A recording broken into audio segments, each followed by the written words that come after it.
来了来了，机械革命新品发布会来了！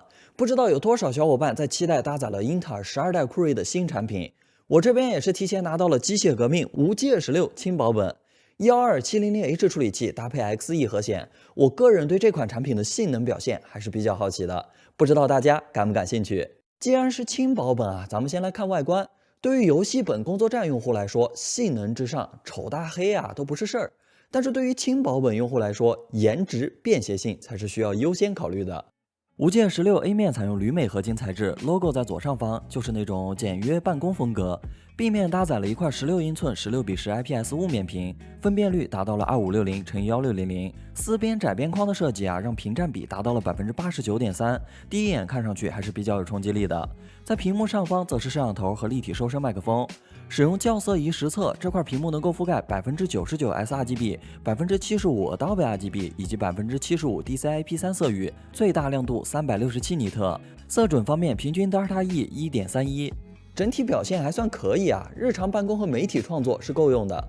重点的是这块屏幕的刷新率达到了120赫兹，支持 DC 调光，后面咱们会重点体验。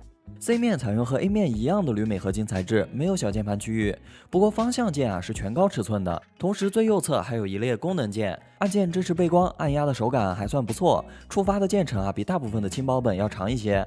产品地面则采用了铝合金材质，和 AC 面稍有区别，进气格栅比较大，但是设计了一下，看起来还是比较美观的。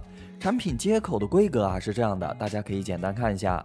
实测无界16最后处17.8毫米，裸机重1725克，电源适配器是全汉代工的，最大输出功率90瓦。单从测量出来的数据来看，这个厚度以及出行重量只能勉强说得上是轻薄。但是考虑到它搭载了14核心20线程的12代酷睿 i7，稍微厚重那么一丢丢，我感觉是可以接受的。接下来我们来看看它的性能表现。首先在 CPU-Z 中可以看到，这颗12700H 有6个性能核以及8个能效核，其中性能核是开启了超线程技术的，所以一共是20线程。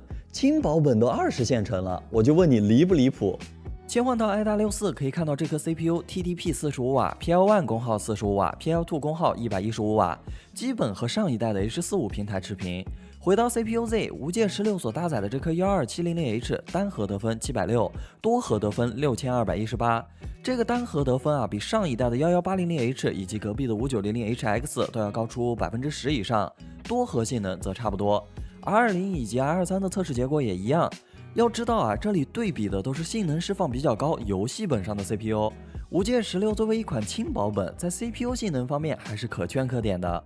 用官方的话来说，就是第12代英特尔酷睿 H45 异构一战封神。不过我觉得吧，12700H 在多核性能方面也应该大幅领先于11800H 和5900HX， 难道是功耗限制了它的发挥？果然，测试一开始 CPU 功耗能够达到70瓦，频率2.7 赫，核心温度最高66度。跑了一会儿之后呢，功耗降低到45瓦，频率2.0 赫，核心温度54度。这不知道大家看了之后是不是满头问号？这个性能释放和调度给的也太保守了吧！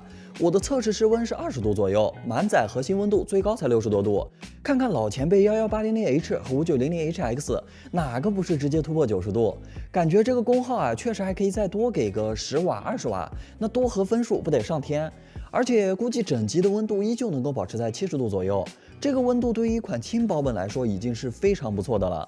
不知道机械革命后续会不会推出更高性能释放的 BIOS， 我个人还是比较期待的。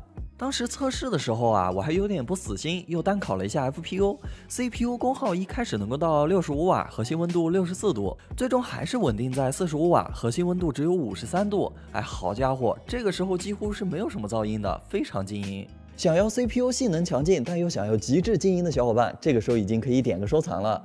无界16在几乎没有什么噪音、散热无压力的情况下，获得了不亚于上代满性能释放旗舰 CPU 的性能，此处应该有英特尔 Yes。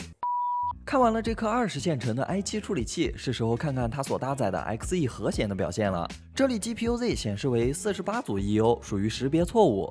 12700H 的 Xe 核显实际上是96组 EO， 和 H35 11320H 的核显规格差不多。核显测试开始之前，需要先看一下内存性能。5G16搭载了2条3200兆赫 DDR4 内存，共计16G。实测性能是这样的，从结果来看是 2BG 封装没错了，对后续的显卡性能会有一定影响。单考 ForMark 显卡功耗一开始能到30瓦，最终稳定在26瓦，温度60左右。娱乐大师综合得分94万分，仅供娱乐。来到 3D Mark 基准测试，5G16的各项测试得分如下。这个图形得分是比1135G7 要高的，基本等同于1165G7和11320H 上的那颗96组 EU 的 XE 核显。如果内存换成4BG 版本啊，整体的得分应该还能再提高一些。固态方面大家自己看，懂的都懂，我就不多说了。游戏方面呢，我也小测了几款主流网游，帧率表现和 H35 平台轻薄本差不多，毕竟显卡的性能是比较相近的。办公方面呢，我测试了 PC Mark 10，5G16作为轻薄本来说得分非常高，但是在脱离电源之后呢，性能损耗还是有点明显的，直接和1135G7 轻薄本持平。个人感觉这些都是可以通过后期升级 BIOS 解决的问题，就看机械革命是否愿意给更强的性能还是继续坚持静音长续航的设计思路，大家更偏向于哪一点呢？那一段时间体验下来，5G16作为一款主打办公创作的产品，给人的体验确实是不错的。平时用它剪辑 4K 视频，做点 AI 降噪处理都是完全 OK 的。毕竟英特尔的 XE 核显嘛，大家都知道英特尔核显在媒体编解码方面做得很早，也很优秀。一般的 Vlog 视频以及一些项目的粗剪都可以用5G16完成。同时12代酷睿 12700H 的多核性能非常强劲，在做 C4D 渲染或者代码编译的时候效率也非常高，整体体验肯定是比之前1165G7 4核8线程要好上不少的。至少在任务多开、虚拟机运行方面有非常明显的提升。还有就是这块16:10 2K 120赫兹的屏幕，刚拿到手的时候我就被超高的屏占比给惊艳了一下，这才是轻薄本该有的样子嘛，要大、要清晰、要流畅。整个屏幕的色域、色准以及亮度都是完全能够胜任日常创作和办公的。120赫兹刷新率真的是用了就回不来了，配合上 Win11优化版的动效，那叫一个丝滑。有些朋友可能会觉得，都14核20线程了，能做的事情和当初4核8线程区别不大呀，不就是办公和轻度创作吗？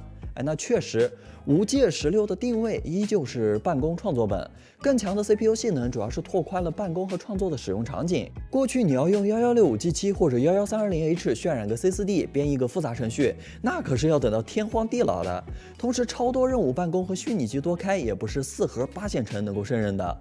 真正上过职场的朋友，尤其是从事 HR 或者 PR 职位的朋友，同时多开几十个聊天窗口、几十个文档表格、几十个网页，都是很常有的事。我也不是1次2次听到我身边的朋友抱怨，现在的轻薄本多任务能力实在太差了，看着还行，多开几个软件就不行了。可以说，在价格相差不大的情况下，能买英特尔12代酷睿肯定是买12代的。在你长期使用产品之后呢，你会发现当初多花的几百1000块是值得的。好了，那本期视频就到这里了。喜欢本视频的小伙伴不要忘记点个关注，在视频下方长按点赞按钮即可一键3连。感谢大家的收看，我们下期视频再见，拜拜。